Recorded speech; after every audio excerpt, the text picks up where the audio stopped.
an Unspoiled Network podcast.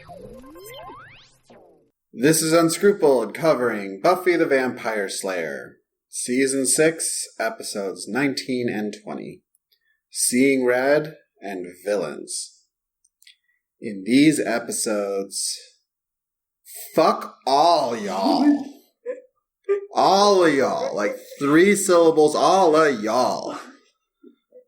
You are unwelcome to Unscrupled.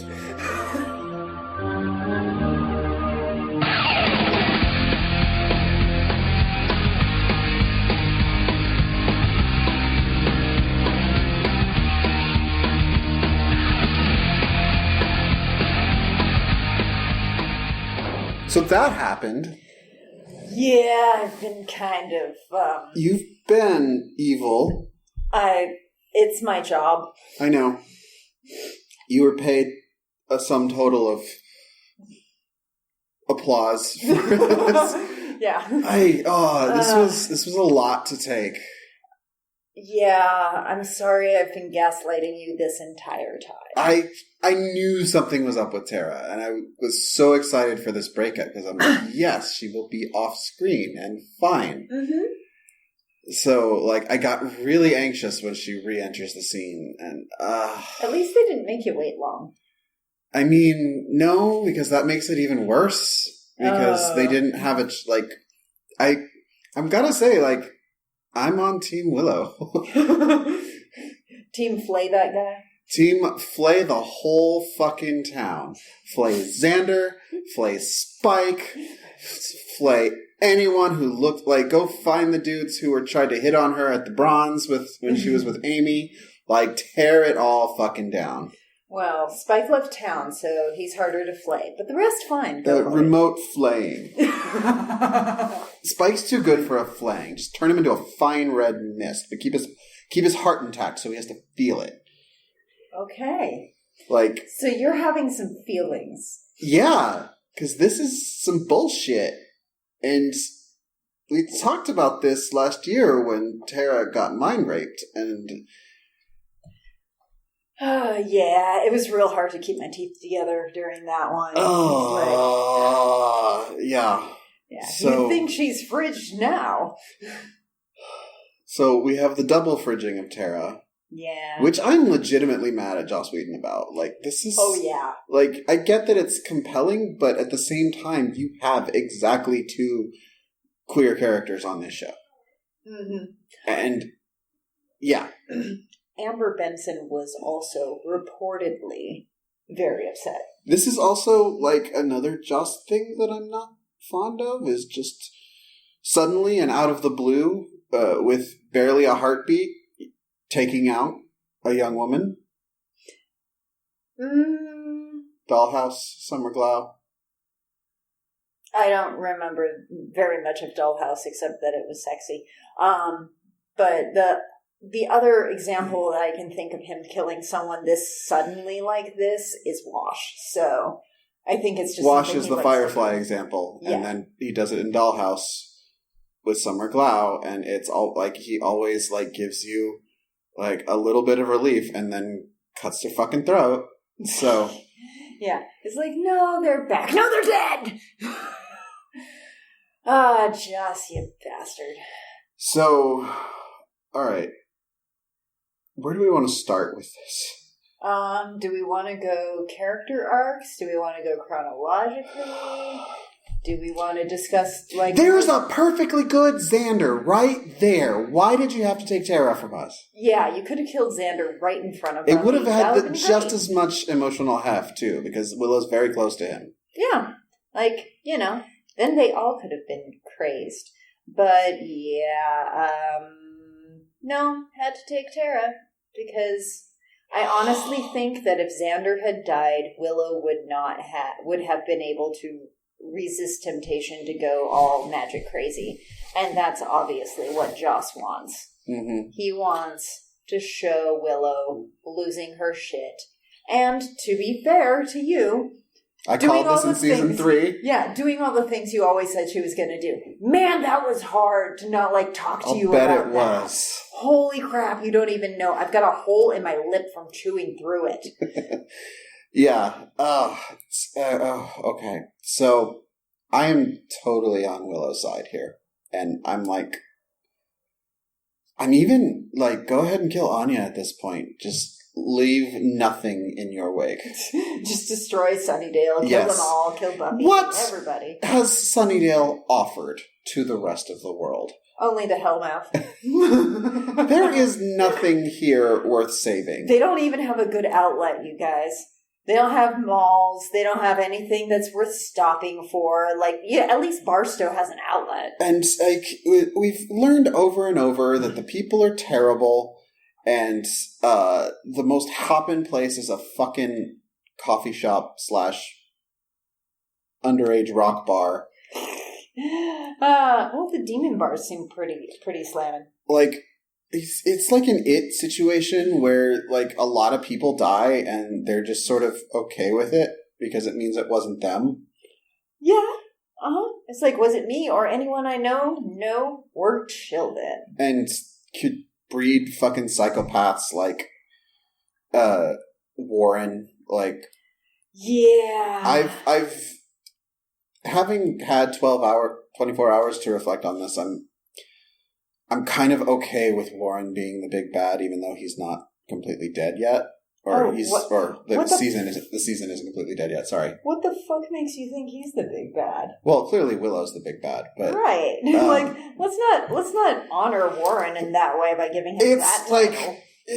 How do you get from point A to point B? And this season actually did a really good job of really slowly escalating what a terrible piece of shit that Warren is. Yes. So, and I was really frustrated at the beginning. I'm why are these people here? They're not interesting. But in retrospect, I'm oh, this is where you're going, or one of them is really going to cross that line. I still don't know why he's doing this. Because sometimes the biggest monsters are humans. Uh-huh. And sometimes you have to make that point with, the every dude who Joss thinks watches his show. I'm not convinced anyone watching this show they'll be well, I never killed a girl, so I'm fine. Yeah, I don't think they'll draw the connection that, if you're the type to turn yourself invisible so you can see bikini waxes. You're just dumb, guys. Those aren't fun. Dumb and violent and have no sense of boundaries. And so I do know a lot of those dudes in nerd life. Uh-huh. However, I don't think any of them are super into Buffy. Well, even if they were, I'm not. Ironically, this is not a criticism of Joss. I just don't think the American white male is smart enough to wrap his head around that. Oh, that he's talking about them. Yeah. Oh. That's fair. And we've had some examples of that. I don't know if you've seen Sucker Punch. It was kind of a dumb movie, but it did make the point that, here's a lot of sexy women wearing nothing and swinging swords. Also, here's what I think about people who like to look at women who wear nothing and swing swords. I don't like them. I did see Sucker Punch, and I'll never be clean again. Yeah. Yeah, it's terrible, you guys. It's terrible. I'm super into it. One of the plot devices is literally a magic vagina. Yes. Wait, no? Yes. Maybe we're thinking of different movies. I'm going to have to double check. There is no magic vagina in Sucker Punch. Well, then we're on. There is a magic dance that you never see. Oh. That is so entrancing that men can't turn away. I think we're talking about the same movie, but I'm going to have to do some research. I'm going to come back to this. And this is the show about the magic vagina that steals souls. This is the Hellmouth? Is that what you're talking about? Buffy's vagina was a hellmouth the whole time. Oh, no. Well, it did steal that one soul. Yeah. Shit. Yeah. It didn't steal Riley's, but Riley's too boring to have a soul. Yeah, his soul is firmly entrenched in his jawline. Yeah. Sorry, there's people, we're at the office, guys, and there's people walking back and forth.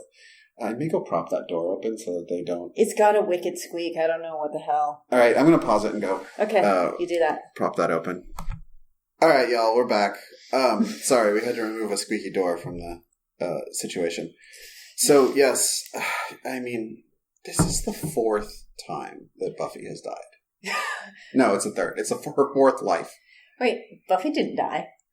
She died a little bit. She's mostly dead. What? talking about? She got shot in the chest. Okay, fine. And yeah, all those things stopped, and Willow pulled a bullet out of her with magic, but okay, maybe she died for a second. Yeah, but not all the way, because then she'd be like, dude, I got to go back to heaven for like 2 minutes. What makes you think you can get back into heaven? That's true. She has sinned a lot. Yeah. I think she's got a lot of points built up, though, so she gets a buffer. That's a Buffy buffer. Shut That's up. right. I did it.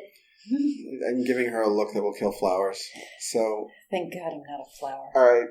So this starts with the three chucklefucks trying to steal something from the demon.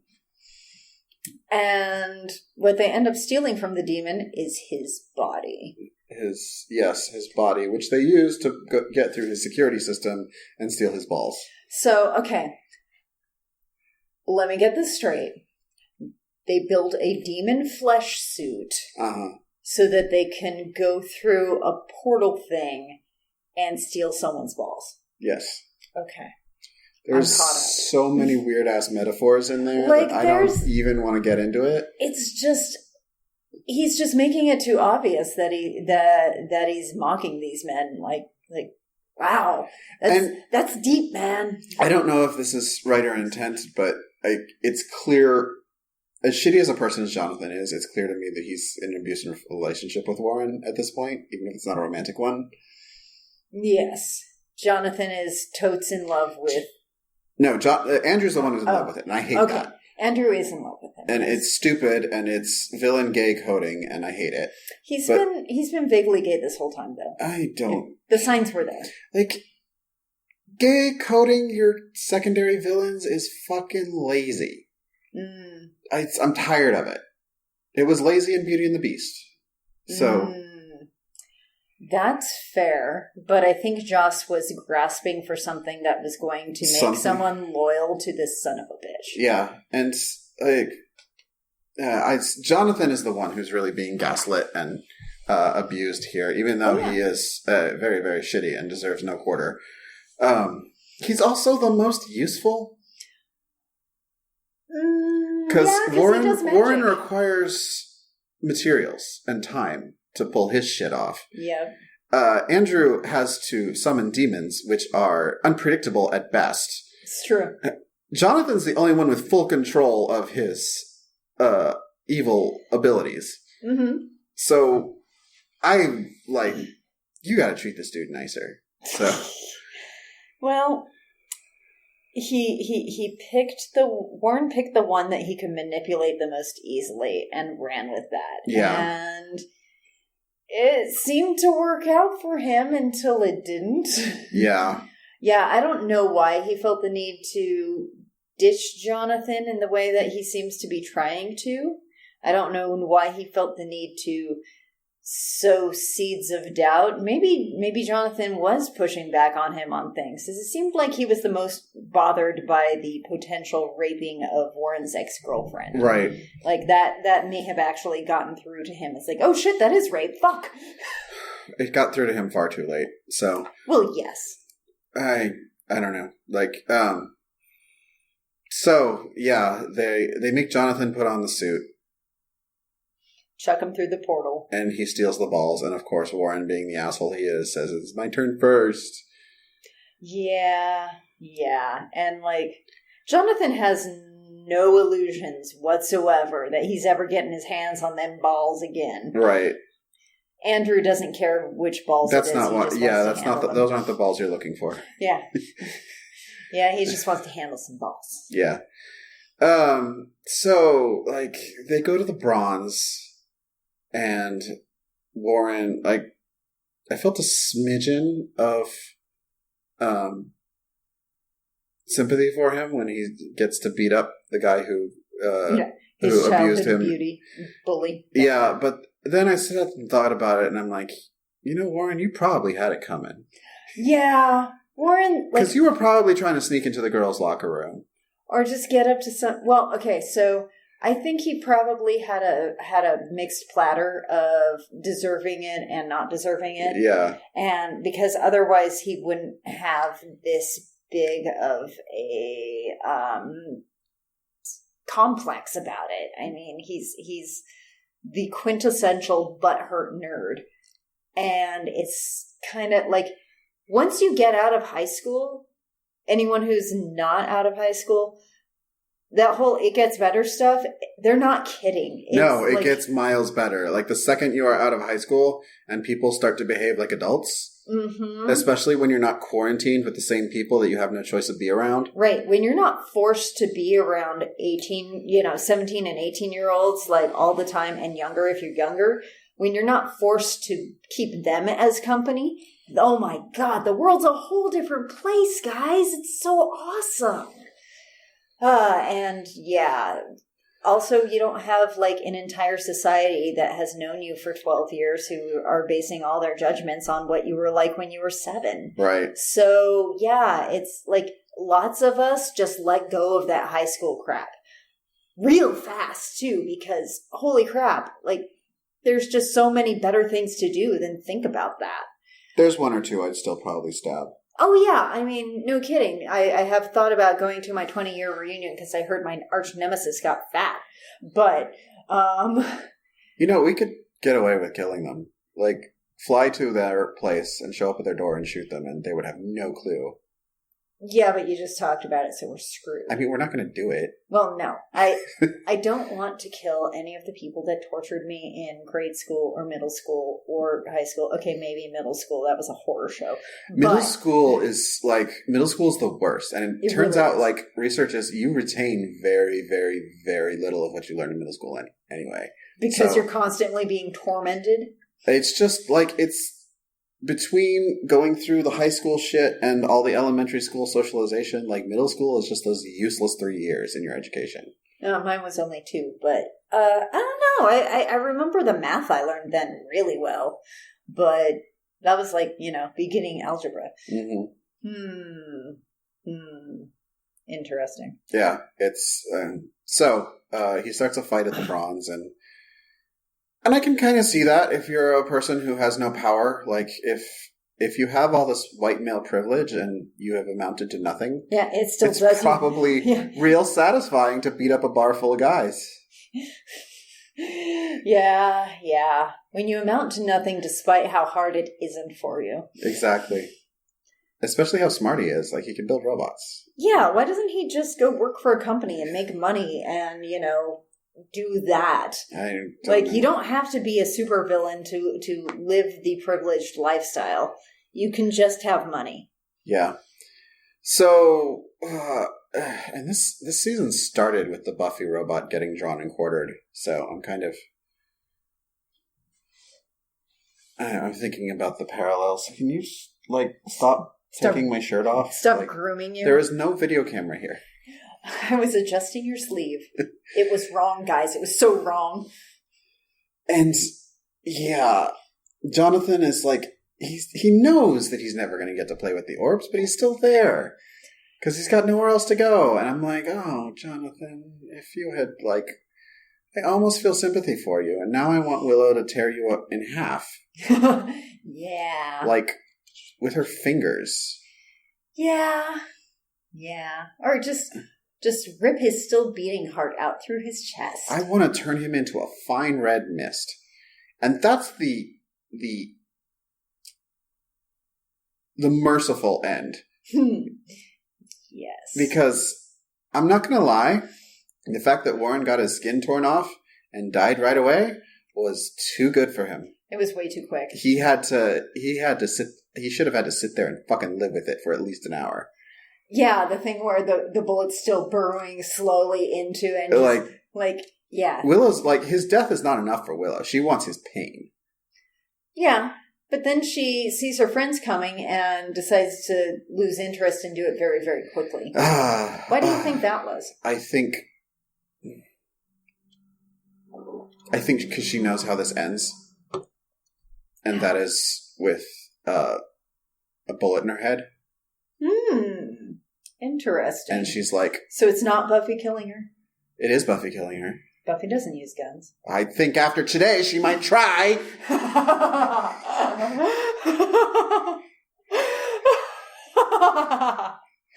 Okay. I think the efficacy of guns has been proven to fucking Buffy right now. Well. No, it's like there's a darkness in there's a darkness in Willow. Yeah, clearly there's a darkness in Willow. Yeah, her but there's eyes are black, guys. I don't think she had. I wanted her to have more rage and more tearing the world apart, and I'm kind of thinking the reason she brought Buffy back is she knows that this can't be forever, and she knows Buffy's going to be the one who has to take her down. So she's like, I'm going to make the world right with my vengeance, and Buffy's going to take me down because I won't be able to control myself. But at this point, she doesn't care, you know? Yeah, that's her last gasp of humanity. I was sitting back and forth, like, why the fuck did she bother to go save Buffy? Because, like, why is this on her radar right now? And I think that's why. I think she punched a god in the face. Mm-hmm. And this isn't her first, either. So this is like, all right, we're doing this. I'm going to enjoy the ride. That's fair. What did you think about her conversation with Osiris? It's, the content of the conversation itself was kind of cheap. Okay. In that, we can't bring him back because the writers don't want us to. Yeah, because reasons. Yes. Yeah. You see, there are these rules, and this one doesn't meet our pre-established parameters, so we're just not gonna. Right. I mean, it's not that we can't, it's that we're not. Right. And Willow kind of takes that, but she, is very emotional about it. I found the emotions very real, even while he was giving her a bullshit customer service answer. Right. And she punched him in the face. Can't fault her. Nope. I really cannot. So Xander is actually up to something during all this, and I don't really remember what. Oh, and we haven't even gotten to the Spike rape. Oh, yeah. That's coming. Jesus fucking Christ. Yeah, it's so one of the most hotly contested scenes in the entirety of the Buffyverse. Why is it contested?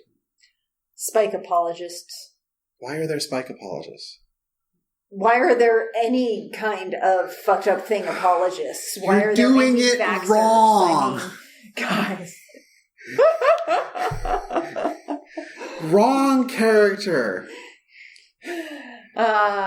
So at the end of all this, we will have my deep rant about the woobification of Spike.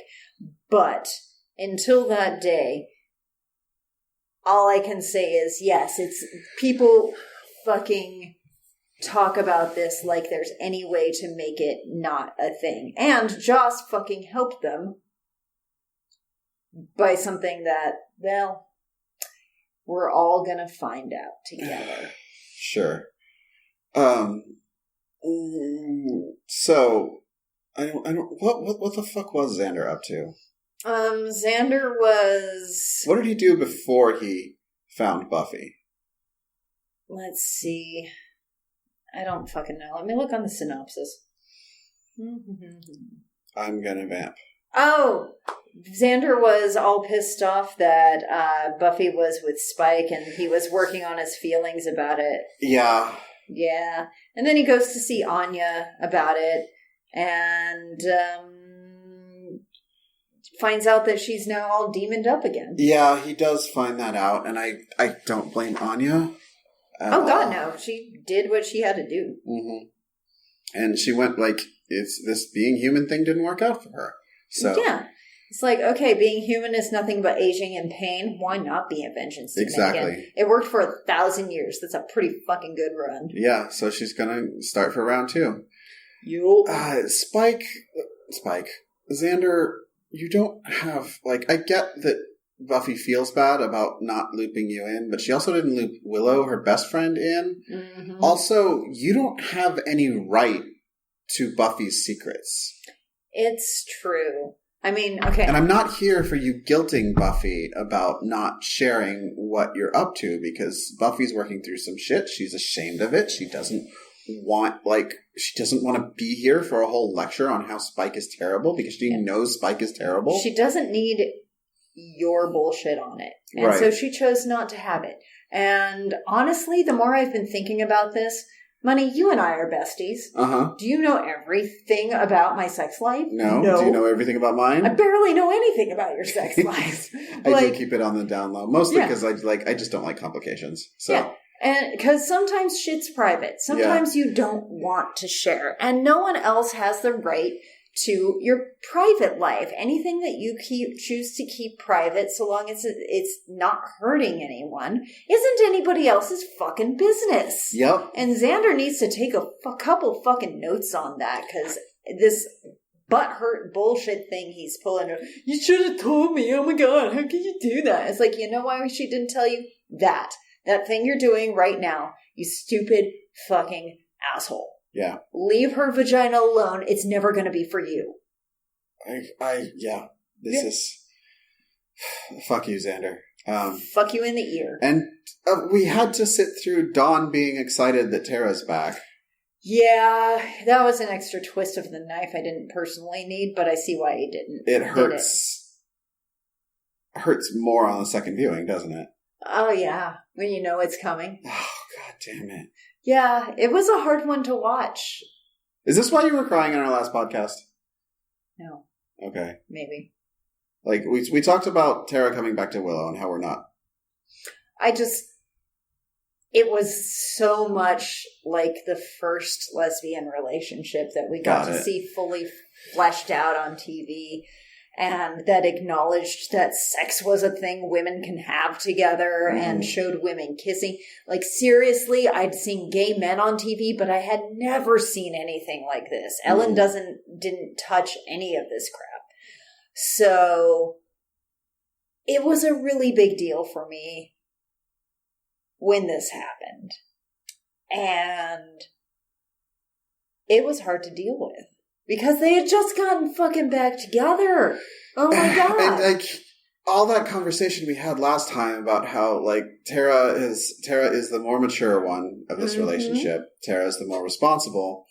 Tara has dealt with more shit in her life, and it's like thinking back on it, it's like maybe Tara doesn't want to go through a bunch of negotiation and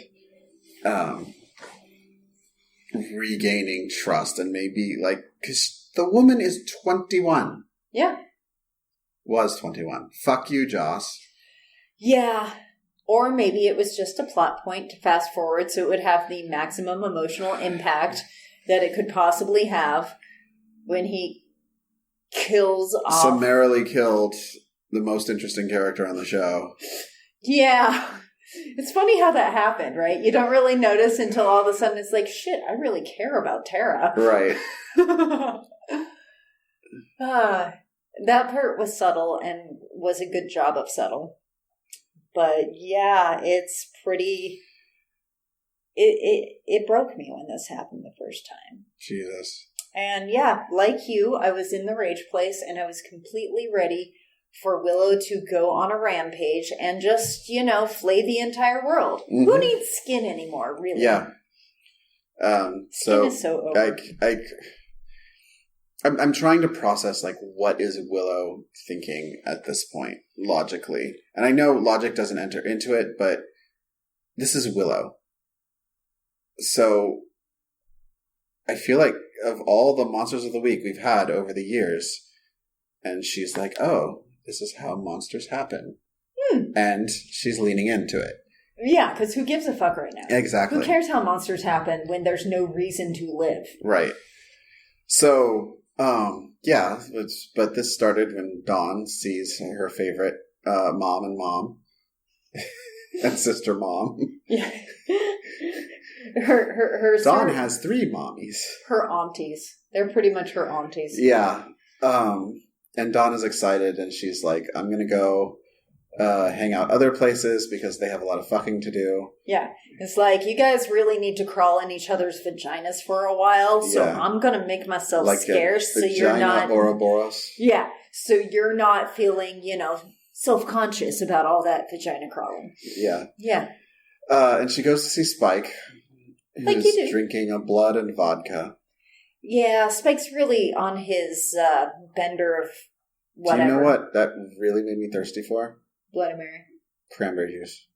Whoa. Because that's probably what it was. And the Bloody Mary is kind of thick and opaque, where this was like, it looked like... Yeah, you could see light through it. It looked like ocean spray. And here's the thing, guys. You can't see light through blood. Yeah. Well, it was half vodka. That's fair. Now I'm going to have to bleed into something and mix it with vodka to see what the thickness of it is. You're doing the dishes. Well, I was planning on it tonight. Yeah, so Dawn goes to Spike and she wants answers. And of course, like, Dawn doesn't see a lot of what she should be seeing to make an informed judgment. But she's like, you love her, you need to fight for her. Yeah, I'm sorry, baby, but you're 15 and that's the wrong answer. You love her. She said, leave me alone, so you should leave her alone. And if she ever loved you, she'll find you. Right. Like, this whole make yourself a nuisance because that will show her how deep your feelings are makes no fucking sense. That's never been a thing that worked. It does mean that Dawn is out of the line of fire for a while, which is good. We've hit our quota. So no one else will die for a while. So then we get to this scene. Yeah. Where Buffy is sexually assaulted by Spike. Yeah. He makes a very concerted effort to rape her. And all right, so I need you to talk about this for a while because I'm still kind of processing this. Okay. So we'll just go down the list. Spike comes over to check on Buffy because he's that guy. And he keeps poking her with the tell me you love me stick. And she's like, I have feelings for you. Love is a feeling, but it's not one of the ones I have for you. I am conflicted. I'm not sure what to call this. She's like really using her words. And he's like, no, I know what's right and I'm right. So tell me you love me. And she's like, no, get out. We're done. I said we're done. Just fucking go. And he, of course, does that dude thing. And it's like, oh no, I know when you love me. You loved me when I was inside you. Let's do that. And, attempted rape ensues. Yeah. She's injured, so she can't just pummel him into, a pulsing beefsteak or anything, but she does manage to fight him off, but it gets really scary. Yeah, it does. And the way unnecessary. The way they cut it is frankly kind of traumatic. You keep missing like 3-second intervals. They'll cut and then both people will be someplace else, so you don't know how they got there. And if any of you are survivors, that happens. That's a thing that can happen, where you'll have these little 3-second gaps in your memory where, like, okay, he was holding me by the neck and his other hand was here, and then all of a sudden he's blah, blah, blah, blah, blah, somewhere else. And that fucked with me. This whole thing was gratuitous and unnecessary, and I don't understand what the fuck Joss was trying to say with it. It's clear to me that he's trying to pull the rug out from under us. Like, we've had 3 seasons of Spike being a tentative ally to the Scooby Gang, and he wants us who have grown to like him to suddenly say, this man's a vampire and he's fucking evil. And there are ways to do that. Like, I don't know, try to feed on her. Yeah. Or show up to her house and won't go away and has to get spiked. Haha. Yeah, there are lots of ways to show that this is an unhealthy relationship without going right to rape. Yeah. I just feel like this was so gratuitous, especially on top of an actual murder of someone in the Scooby Gang by a gun. Yeah. Like, that of all things is so different for the show. You don't have to throw in attempted rape by someone you trust on top of it. And that, I think, is the thing that makes it so egregious. is that she legit trusted him. Mm-hmm. And he betrayed that trust. Did he come back to his head, quote unquote? Yeah. But she can still never trust him again. And she does say that with a line. And that's great and all, but it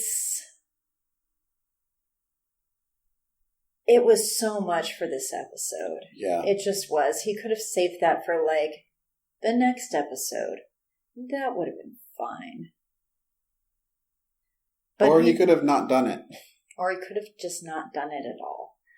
But I think he wanted something, some line that Spike crosses that makes him completely unforgivable. And, dude, there's plenty of stuff he could have done for that. He could have just, like, eaten someone. Exactly. Like, there could have been a ship malfunction or someone got a bad sunburn and suddenly he could hurt them and he, like, unapologetically drinks them dry. That would have shown us that he was a monster just as easily. And, yeah.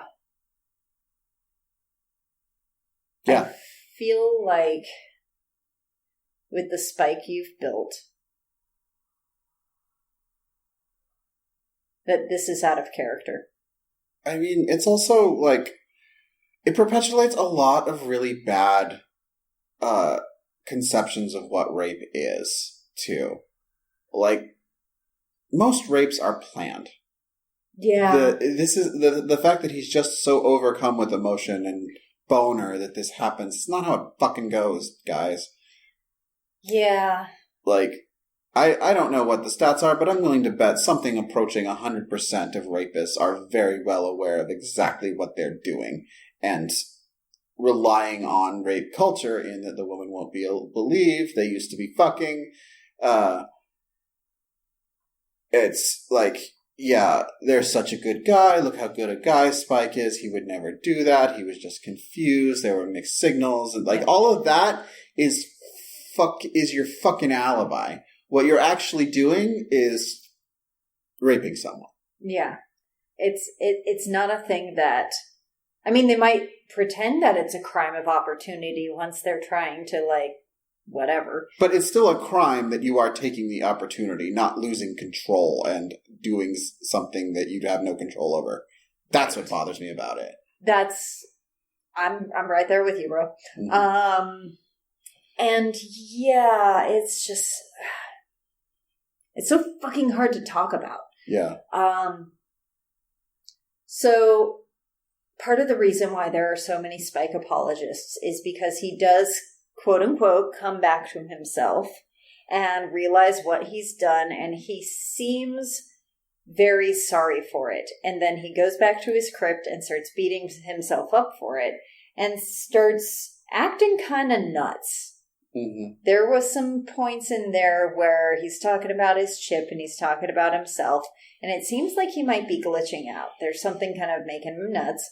And yet again, okay, he feels sorry for it. Oh, he wasn't in his right mind. Something made him do it. Ladies, does this sound familiar at all? He was drunk. He didn't mean to do it. Sober Spike would never do that. Fuck you, Joss Whedon. Fuck you hard. Fuck you so goddamn hard. How fucking dare you try to make this a forgivable thing? Because we like Spike because James Marsters is pretty and he's fun to have around at parties. Fuck you. Fuck you. You alright? Feel better? I'm better now. Okay. That was intense, y'all. Fucking. So, do we want to move on from this? Let's. Okay. So, Warren is confronted by Buffy outside of the park. When he's robbing the payroll truck. Oh, yeah. And there was a whole ass fight. There was a whole thing. I don't remember the fight because it was boring or something. Yeah, it was just a fight, and this is where where Jonathan jumps on Buffy's back and whispers in her ear, "You have to grab the orbs." Yeah. Which, is another Which could have gone joke. sideways, but in a very immature Beavis and Butthead type way, but that's not what happened. She grabs the orbs and smashes them. And it turns out Warren has a jetpack under his jacket, as does Andrew, but not Jonathan. Too bad Andrew doesn't know about roofs. Yeah. But yeah, they were totally going to bail on Jonathan. And his response is, hey, where's my jetpack? How come I didn't get one of those? You don't have a flying spell, dude. Like, you big rube. You are more powerful than both of these. Like, yeah, but you like to be in on the plan. Yeah, like, there's some semblance of belonging is what's going on with Jonathan, so he's not willing to give that up. But if he really wanted out, he could probably pull a Willow and just make them not be alive. He's not that good a wizard. He, relies on notes and stuff. He's just better than, most wizards, because most wizards are just people without the book. Right. So, yeah, so Andrew and Jonathan end up in a jail cell. Together. Worried about being raped.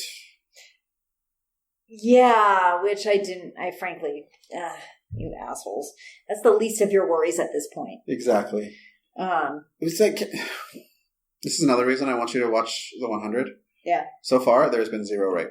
Hey! There hasn't even, I could be wrong, I've only seen the whole show once, but I don't remember a single scene where rape is even a concept in this world. Huh. God. A world without rape. What would that be like? I mean, and it's not that hard to do. It's not like your plot doesn't have to center around it. You can just, not have rape. Yeah. We've been having shows without queer people for as long as there have been shows. How about we try one without rape and see how that one goes? I'm down. Yeah. Yeah. So yeah. Once all of this occurs, Spike decides to leave town and does so. He keeps talking about how things are going to change once he goes and does something. And presumably he's going to get his chip out or fixed or neutralized or some shit. Warren's on the run. We know how that ends up. And the other chuckle fucks are in jail. The Scooby Gang, let's see. Buffy's recovering? Well, we haven't talked about when Warren actually bursts in on in the backyard. Oh, yeah. Let's talk about that. So he bursts in on the backyard, and Tara and Willow are upstairs. Putting clothes on for the first time in days. Right. God bless them. Xander and Buffy are having their heart-to-heart, although, Buffy... So you banged Spike. I'm marginally ready to talk about being okay with it in several years. It doesn't matter if you're okay with it, Xander. Exactly. This isn't about you, motherfucker. Yeah. And then Warren bursts on the scene with a fucking gun and shoots Buffy and shoots through the window. He just kind of shoots randomly. He doesn't even look where he's shooting half the time. Seriously, Who the fuck do you think you are, you dumb asshole? And that was, the opening of the next, when, it was excessive for Buffy to get hit again. I would be like, you could hit Xander even if he survives. Also, jumping in front of a bullet for Buffy is totally a Xander thing to do.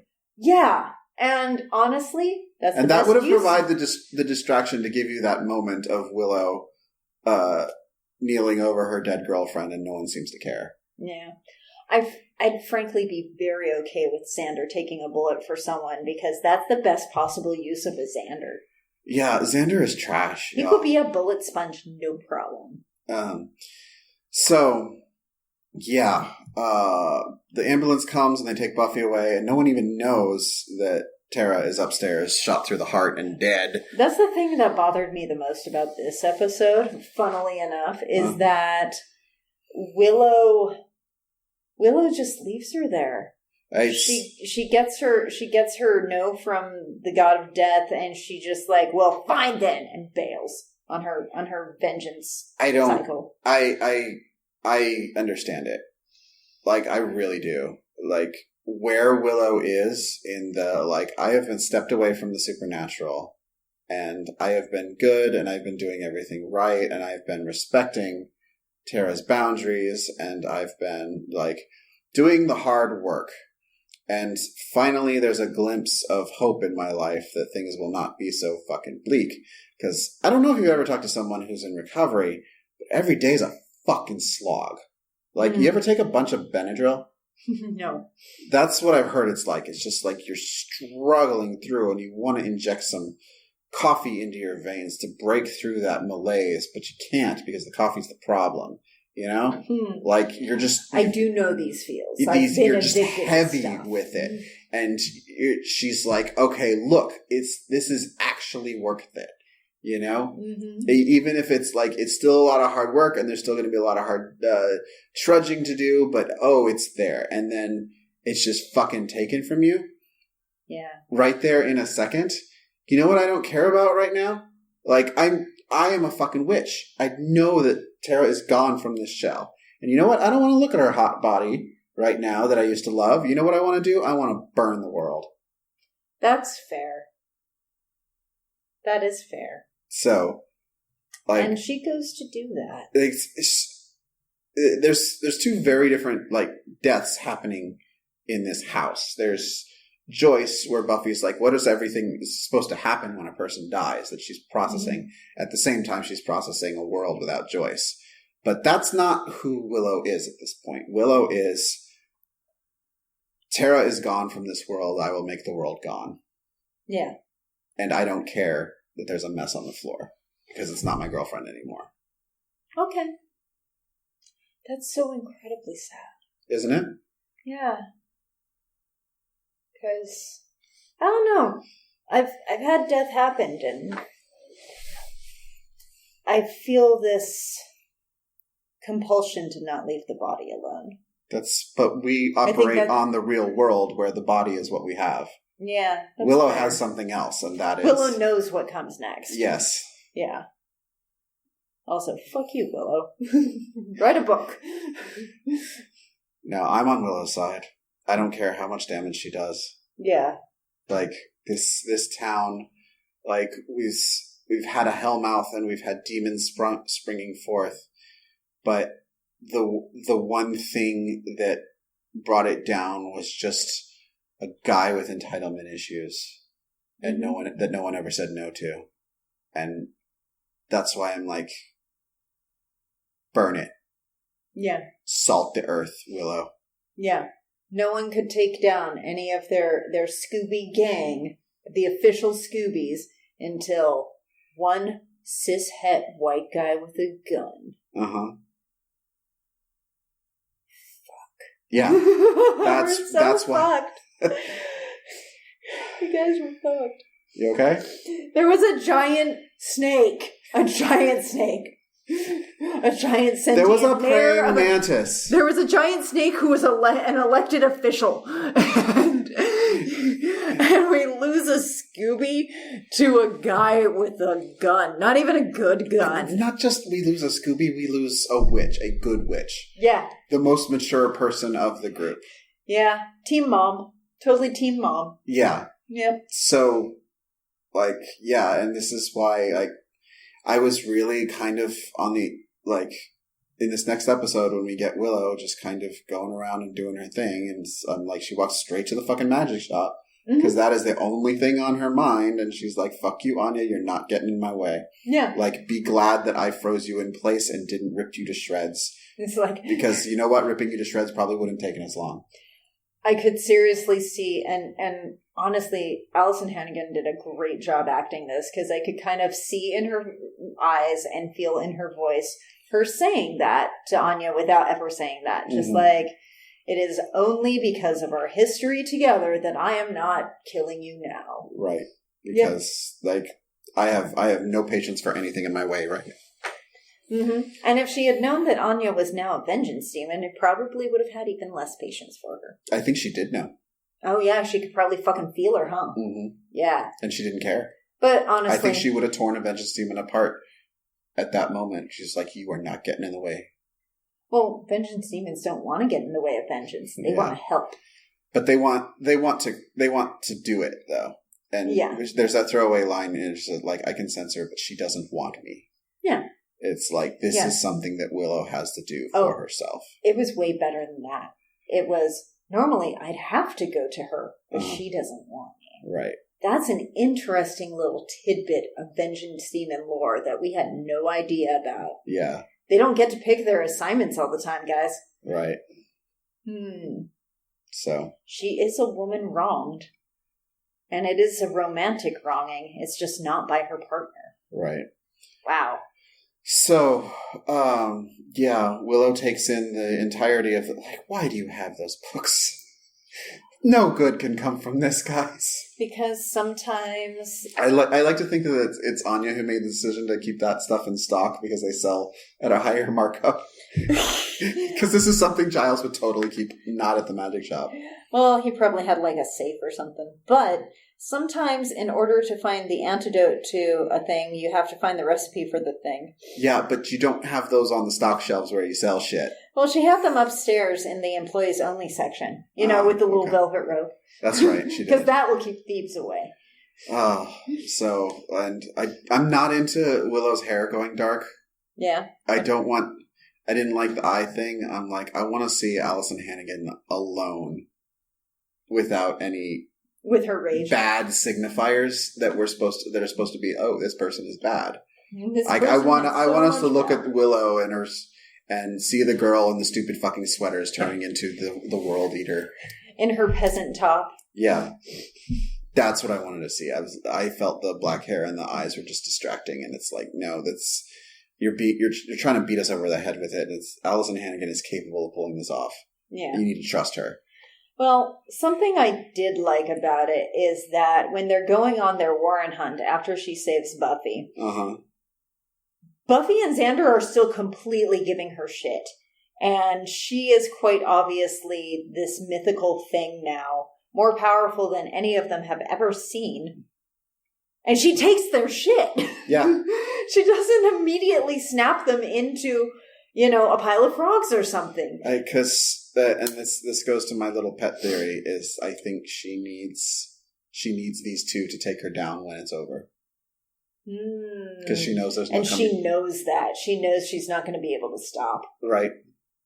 And she knows that, like, her vengeance is hers, but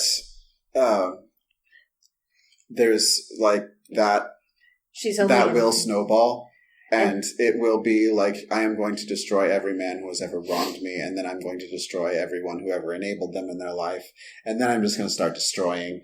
Yeah. And she knows that there's only one way this ends, and that's with the Slayer taking down this witch. Okay. This second episode, they took down a witch who was taking what she thought was hers. So, yeah, it was high school cheerleading. She's probably still in that trophy case. No, the school got blown up. I'm sure she got blown to shit. I hope you think so? I hope she did. I kind of like the idea of her just like in the dust forever. Yeah.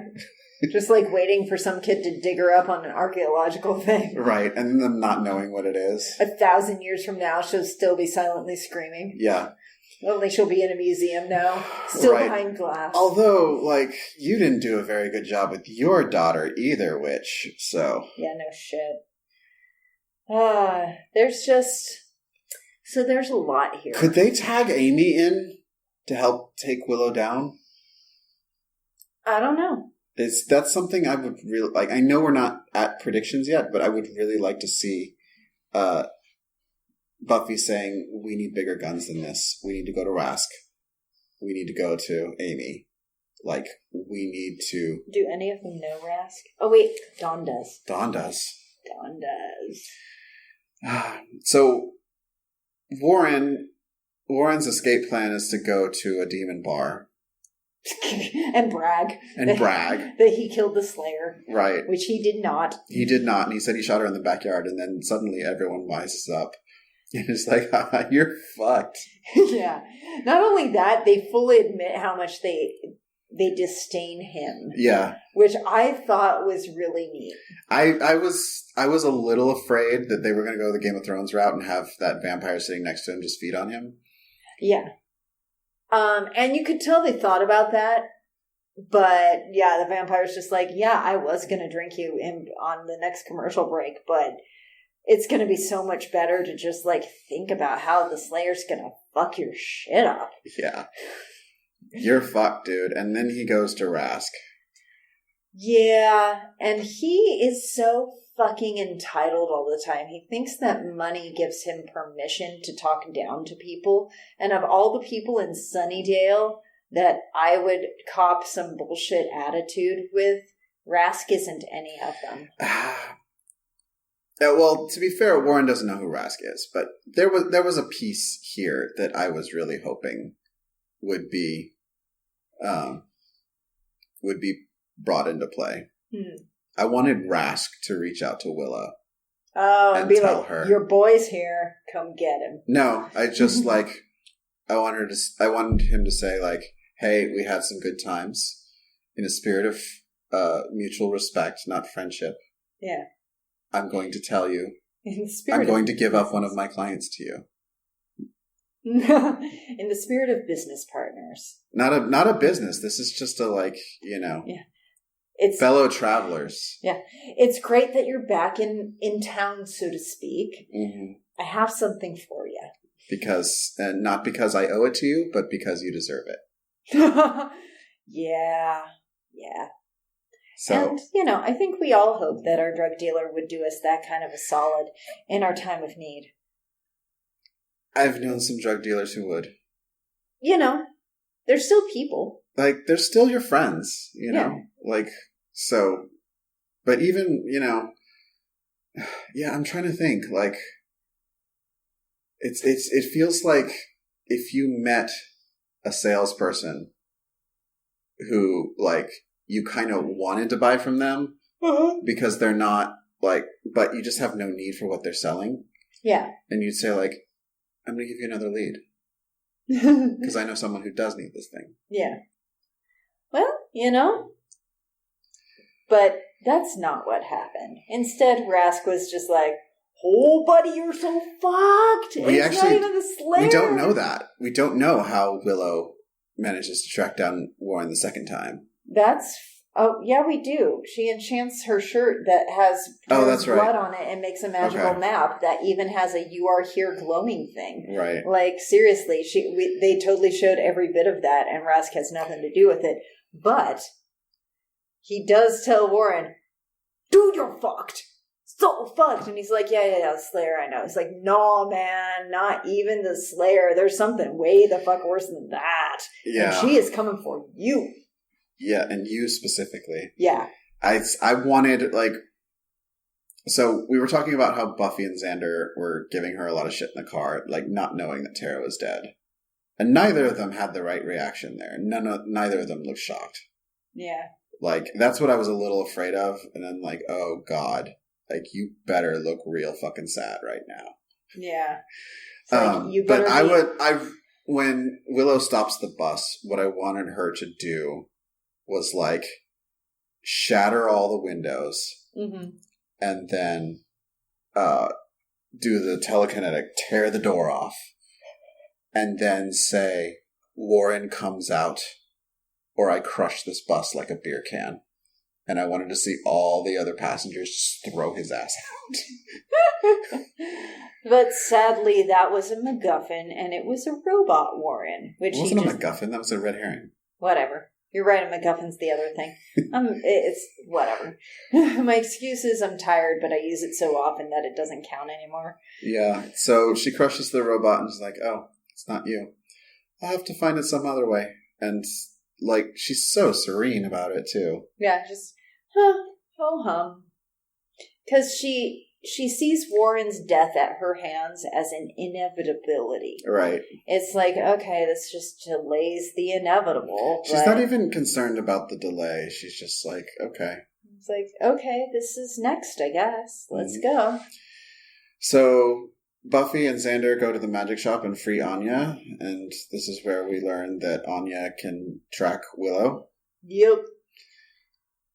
And then they track Willow to the woods where she is torturing Warren, and none of his shit works. And another thing, like, my Rask suspicion isn't true, but I'm really hoping he gave Warren some underpowered things that he knew wouldn't work. Whatevs. I think that I want Warren at his entirely full strength so that when Willow defeats him so handily, so easily, and so quickly, he was trying his best. Yeah. Because that's the thing that hurts men like him.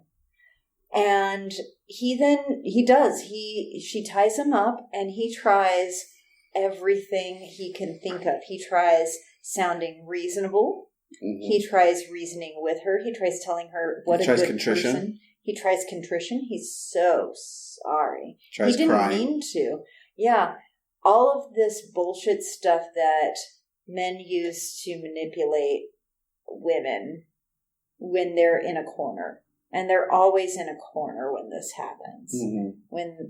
Anytime you get a dude that uses fake emotions, or even real emotions that he's honestly feeling in the moment, but he's not going to feel the next time he feels the need to do the thing that made you so mad he had to cry in order to get you to forgive him. Yeah. So what I'm saying is, words are bullshit. Look at actions. Yep. And Warren would have done it again. Mm-hmm. And Willow could see right through him. And even if she couldn't, even if she believed him, she didn't care. Yeah. So, yeah. She takes a moment to give the ghost of what's-her-name a chance to speak her mind, too. That was real good. Yeah. That was, 1, good torture, and 2, good closure. Mm-hmm. Good job, Willow. So, and then her friends show up, and she tears his fucking skin off. Yeah. That is what happened, right? Yeah, she flayed him. She just ripped his skin right off, and he was just... Like, I wanted to scream. I did, too. And the problem I have with that scene is he should have been covered in a lot more body fat. Yeah. He looked like all Abby. Yeah. But he was not that guy. I think they had to make it look as fake as possible to get through the censors. Yeah. Yeah. And yeah, he did look like the dead guys on Diablo 2. Yeah. So, yes, gross, but I'm not going to lose my lunch. Right. Fair. And then she says, 1 down. Giving us the clue that... There's more. Who else do you think she's clearly Jonathan and Andrew, which I really want them to do. But this is going to start to snowball. Mm-hmm. And there's going to be a trail of bodies in Willow's way. So you've kind of heard my predictions. Like, Willow's going to go fucking nuts. Okay. And she saved Buffy so that Buffy could inevitably take her down. So do you think they will be able to stop her? Yes. You know why? Why? There's another season of Buffy. Okay. And like a big bad of this season, like when we're seeing Willow snowball, it's not like she's going to build a lair and start doing plans, you know? Mm-hmm. And I don't think they can stop her. So who and how do you think that'll get accomplished then? I think there's going to be... I think Buffy's going to shoot her. Okay. I think there's going to be a lot of trying to talk her down. Mm-hmm. I think there's going to be there's going to be some actual fighting, whatever demons of Willow wrath are happening. Okay. And through all of this, like, Buffy is just not going to give up on her. And Willow's going to, like, you can't stop it, Buffy. Yeah, this is what I am now. Buffy has to stop it, and the only way she can. This is all I am now. Mm-hmm. Okay, that's a decent prediction. Do you think if Willow survives this, what's going to happen? Is she going to go to jail? I don't think she can. I don't think the show is capable of, like, how do you, like, we've already shown that you can't pull Spike back from the brink. It's not going to work. Hmm. It's just going to, like, yeah. And it's good. How long it fucking took me to accept Spike being around and them not staking him every second. Yeah. Like, I get that they're close to Willow, but if she can somehow stop herself before she takes another life other than those 3, I can kind of see it. Okay. But I don't think that's what's going to happen. Do you think she gets those 3 as a freebie? Because of what she's lost? Yeah. Morally speaking. She also gets Xander if she wants him.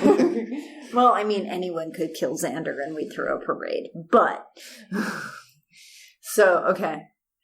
And, I'm kind of inclined toward you kill the love of my life, I get to kill you, and that's just how things go. But, that doesn't work in the actual world. No, it doesn't. It doesn't make you feel any better. No, and that's the thing, doesn't. is like, Willow's not going to feel any better when these people are dead. So she's just going to keep trying. Yeah.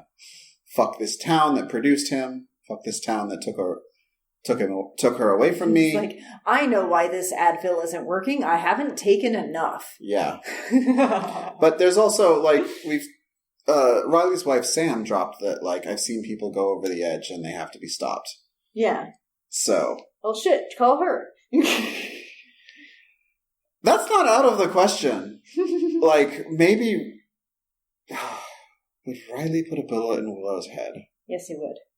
He's all about the mission. Yeah, but he's a weenie. He is a weenie. I know he would morally. Is he capable of doing it? He'd angst about it. Is he capable, is he good enough to do it? Exactly. Probably not, but his wife is. His wife is. And, if they team up, he can watch her back while she does all the work like he probably does all the time. Yeah. Man, I don't like Riley. So who the fuck was Spike going to see, and why should I care? The name of the show is Unspoiled. They didn't mention it because I wasn't paying attention, because I was like, I don't want to look at your fucking face, Spike. You don't get to know. Yeah, fuck you. Not watching those episodes again to find out. It's not in there. It's supposed to be a mystery. Okay. He's being all fucking mysterious about where he's going on his dumb motorcycle. And then you flash forward to the scene where he's apparently fighting a demon in Africa. Was it in Africa? It felt like they were trying to make it look like I got Africa. that too, but I also thought, like, maybe this is some kind of cult that exists out between 29 Palms and... Okay, so it was either Africa or Burning Man. Yeah. Yeah. And, frankly, could be both. Who's to say? Some weird stuff happens in Buffy. But, okay, so he goes to Burning Man. He fights a demon to get to do something. And do you think he'll be successful? No. Okay. I think... You know what I think? What? I think he's just gonna go to LA. And hang out with Angel. He's like, man. I think he's like, well, I can't go back there. Why don't I go hang out with Angel where I can talk about what a bitch Buffy is? Who else do I know around here? It's like, you left poor Clem behind. Clem's just happy to have a dry roof over his head and a TV to watch. Yeah, and he's the one who babysits Dawn. Yeah, and he's like so excited to have company. Yeah. And he's really nice. I actually know that actor, the actor that plays Clem. Yeah, I don't know him. I met him in a hotel bar once when I was at a convention. And he really wanted to bone me and my girlfriend, and we were not down to bone. But actually, no, he was a really sweet guy who was totally committed to his wife, who's married, and he was actually kind of bitching about how many fangirls kept trying to get in his pants. It was funny. Weird. Yeah. Okay. That story took a U-turn? It totally did. I remembered it wrong. You backtracked. No, I did, because I remembered a different actor who was trying to get in our pants. Ah, okay. Because all actors look alike. Yeah. All white ones, at least. Yeah. All right, y'all. That's our show. I don't know how to end this one. I don't think you've ever been this demoralized. And don't get me wrong, like, I'm into this show. It's just like, that was a powerful, but it's tempered with how terrible the Spike thing was. Yeah, and the fact that it's a kill your gays trope. I feel like without the Spike thing, they might have gotten away with the kill your gays trope. Yeah, I would have given him a pass on that. Yeah. But, like, add to that the gay coding of Andrew and the rape, and I'm like, no, I do not have good episode of television feelings coming off of this. Yeah. So. Those are wrong notes. All right. You can say bye. I'm too devastated.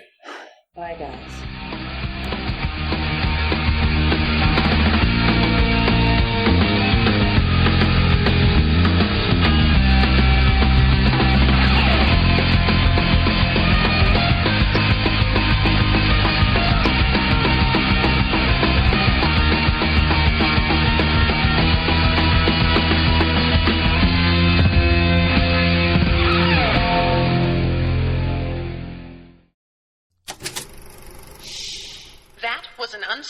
Network podcast.